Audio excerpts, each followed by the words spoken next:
मैं विनीता गुप्ता, राजकीय महिला पॉलिटेक्निक महाविद्यालय अजमेर से। Subject body perfection and yoga. Subject code BC208। Topic electric muscles stimulation therapy and heat therapy के बारे में बताऊंगी। इलेक्ट्रिक मसल्स स्टिमुलेशन थेरेपी विद्युत मांसपेशियों की उत्तेजना, जिसे न्यूरोमस्कुलर विद्युत उत्तेजना या विद्युत उत्तेजना के रूप में भी जाना जाता है। आज के दौर में हमारा खान पान सही न होने के कारण हमारा मोटापा बढ़ता जा रहा है और मोटापा बढ़ने की वजह से ही हमारा शरीर अनेक बीमारियों का शिकार होता जा रहा है। मोटापा बढ़ने की वजह से इसका असर हमारी पर्सनैलिटी पर पड़ता है। वहीं मोटापे की वजह से हमारा लाइफस्टाइल भी बिगड़ता जा रहा है। लोग अपना वज़न कम करने के लिए न जाने क्या क्या कुछ करते हैं, लेकिन फिर भी उन्हें इसका रिज़ल्ट नहीं मिल पाता है। वो वज़न कम करने के लिए डाइटिंग, एक्सरसाइज, रनिंग, सप्लीमेंटेशन हर एक तरीका अपनाते हैं, पर फिर भी उन्हें वैसे जैसा चाहते हैं वैसा रिज़ल्ट नहीं मिल पाता। यह रिज़ल्ट मिलता भी है तो सिर्फ कुछ समय के लिए ही मिलता है, जिसके कारण वो फिर डीमोटिवेट हो जाते हैं। कुछ लोग तो इसके लिए खाना पीना तक छोड़ देते हैं, परंतु शायद वो लोग ये नहीं जानते कि खाना पीना छोड़ने से वज़न कम नहीं होता, बल्कि वो और बीमारियों का शिकार हो जाते हैं और उनके चेहरे की रौनक भी गायब हो जाती है, जिसकी वजह से उनका कॉन्फिडेंस भी कम हो जाता है। मोटापे के कई कारण हैं। पहला, असंतुलित व्यवहार और मानसिक तनाव की वजह से लोग ज़्यादा भोजन करने लगते हैं। यदि माता पिता में से किसी एक का भी वज़न बहुत ज़्यादा है तो बच्चों में भी ज़्यादा वज़न होने की संभावना बढ़ जाती है, अर्थात वंशानुगत होता है। ज़्यादा तली हुई चीज़ों का सेवन करना, जिससे हमारे लीवर पर भी बुरा असर पड़ता है।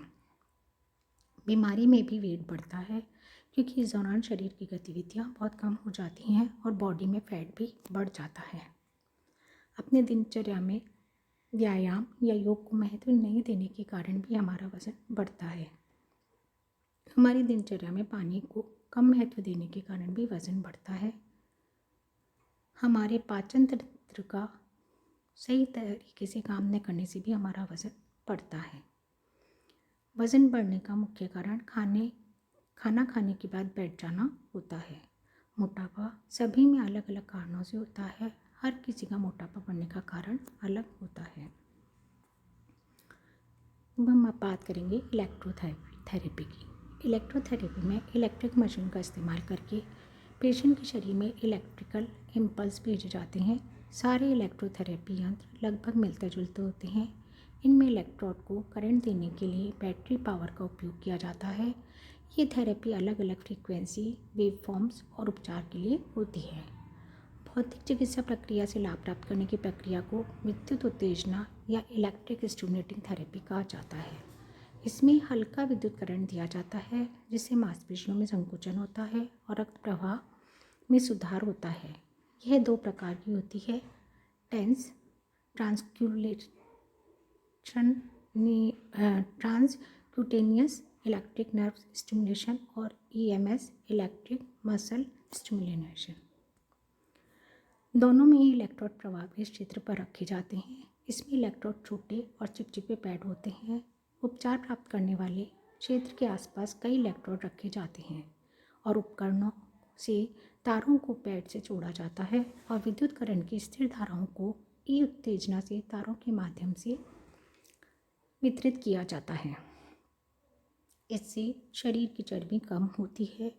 शरीर की चर्बी मांसपेशियों के चारों ओर एक लेयर बना देती है, जिससे व्यक्ति फूला हुआ दिखाई देता है। इसलिए इस फैट को कम करने की आवश्यकता होती है, न कि वेट लॉस करने की। सावधानियां या ध्यान रखने योग्य बातें: विद्युत प्रवाह कम सेटिंग पर शुरू करते हुए धीरे धीरे बढ़ाना चाहिए। इलेक्ट्रोड को प्रभावित स्थान के आसपास रखा जाना चाहिए। कैंसर, थ्रोम्बोसिस की अवस्था में इसका प्रयोग वर्जित है। इसका प्रयोग प्रशिक्षित व्यक्ति द्वारा किया जाना चाहिए तथा निर्माता के निर्देशों की पालना करनी चाहिए। हृदय रोगियों को इसका प्रयोग नहीं करना चाहिए। गर्भवती महिलाओं को भी इसका प्रयोग नहीं करना चाहिए। बुखार या शरीर में किसी प्रकार का इन्फेक्शन हो तो इसका प्रयोग नहीं करना चाहिए। प्रभावित स्थान पर, अर्थात जहाँ पर पैड लगाए जाते हैं, वहाँ पर जेल लगाया जाना चाहिए। फ्रीक्वेंसी का ध्यान रखना चाहिए और इंटेंसिटी भी धीरे धीरे ही बढ़ानी चाहिए। धातु प्रत्यारोपण जैसे हिप ट्रांसप्लांटेशन और घुटना प्रत्यारोपण, त्वचा की खुजली हो, खुले घाव हो, मिर्गी आती हो तो इसका प्रयोग नहीं करना चाहिए।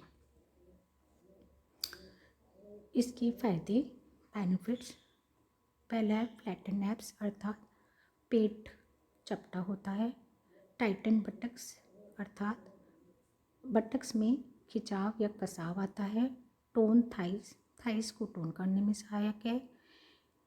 Reshape body by inch loss, body हमारी जो है वो रीशेप होती है क्योंकि इससे इंच लॉस होता है। चर्बी हमारी कम हो जाती है जिससे इंच लॉस होता है। इंक्रीज ब्लड सर्कुलेशन, इसके द्वारा रक्त संचार इंक्रीज होता है। लॉस ऑफ मसल मास या टिश्यूज़, इसके द्वारा हमारी मांसपेशियों के चारों ओर जो चर्बी की लेयर बन जाती है वो ख़त्म हो जाती है जिससे कि हमारा इंच लॉस होता है या हमारा वज़न कम होता है। यह उपकरण पोर्टेबल होते हैं और बैटरी या पावर ऑपरेटेड हो सकते हैं। कई कंपनियां इस तरह के उपकरण बनाती हैं जो कि कई रेंज में बाज़ार में अलग अलग मॉडल में उपलब्ध हैं। इसलिए इन मशीनों का या उपकरणों का उपयोग करते समय हमेशा निर्माता के निर्देशों की पालना करनी चाहिए। अब हम बात करेंगे हीट थेरेपी। हीट एवं सेलोथेरेपी वसा कोशिकाओं को जलाने के लिए शरीर के चयापचय को उत्तेजित करके वज़न कम करने में मदद करती है। हीट थेरेपी में इलेक्ट्रिसिटी का इस्तेमाल दर्द को दूर करने, सर्कुलेशन में सुधार, टिश्यू रिपेयर, मसल्स को मजबूत बनाने और बोन ग्रोथ को प्रमोट करने के लिए किया जाता है। हीट थेरेपी के लाभ, बेनिफिट्स ऑफ हीट थेरेपी, वज़न घटाने में तेजी लाने की प्रक्रिया को तेज करता है। ताप के माध्यम से शरीर का कायाकल्प करता है। थेरेपी प्रेरित पसीना के माध्यम से शरीर को विषाक्त करता है अर्थात डिटॉक्स करता है। निरंतर व्यायाम के समान लाभ प्रदान करता है। सेलुलाइट को कम करता है। मांसपेशियों में ऐंठन, शरीर में दर्द, जोड़ों के दर्द, कठोरता से छुटकारा दिलाता है। धीरे धीरे शरीर से अतिरिक्त पानी को कम करने में मदद करता है। इसका प्रयोग करते समय सावधानियाँ, यदि खुला घाव हो तो इसका प्रयोग नहीं करना चाहिए। डायबिटीज़, डर्मेटाइटिस, थ्रोम्बोसिस से पीड़ित व्यक्ति को इसका उपयोग नहीं करना चाहिए। गर्भवती महिला को और हाई ब्लड प्रेशर हो तो डॉक्टर की सलाह से ही इसका प्रयोग करना चाहिए। Types of heat therapy, heat therapy को ड्राई हीट और नम गर्मी के रूप में वर्गीकृत किया जाता है। ड्राई हीट थेरेपी, इसमें दर्द से छुटकारा पाने के लिए हीटिंग पैड का उपयोग किया जाता है। दूसरा है वेट हीट थेरेपी, इसे कंडक्टेड हीट थेरेपी के रूप में भी जाना जाता है। इसमें नम हीटिंग पैड का उपयोग किया जाता है। यह ड्राई हीट थेरेपी की तुलना में अधिक प्रभावशाली है। इसे थर्मोथेरेपी भी कहा जाता है। ट्रीटमेंट में गर्मी का उपयोग दर्द से राहत पाने एवं अच्छे स्वास्थ्य के लिए किया जाता है तथा वज़न कम करने के लिए भी किया जाता है। इसमें गर्म कपड़ा, गर्म पानी की थैली और हीटिंग पैड आदि को काम में लिया जाता है। Procedure of heat therapy, cellular deep heat therapy उपकरणों का प्रयोग मोटापा और अप्रत्यक्ष रूप से पुराने ऑस्टियोआर्टिकुलर स्थितियों के साथ जुड़े दर्द और सूजन को राहत देने के लिए प्रयोग किया जाता है। उपकरण गहरे ऊतकों पर पैड और प्रभाव सुनिश्चित करने के लिए पूर्व चयनित तापमान के रूप में गर्मी का उत्सर्जन करता है। अलग अलग शरीर के क्षेत्रों से मेल खाने के लिए अलग अलग सेटिंग होती है, जैसे पेट, जांघ, पैर, हाथ आदि।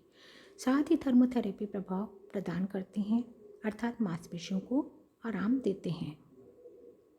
प्रत्येक एप्लीकेशन बैंड के लिए थर्मोस्टेट सिस्टम पूरे उपचार क्षेत्र पर एक समान तापमान सुनिश्चित करता है। बैंड हाइजीनिक फैब्रिक कवर से सुरक्षित है, जिनके वेलक्रो फास्टनिंग्स उन्हें वास्तव में जल्दी और फिट करने में आसान बनाते हैं। Thank you.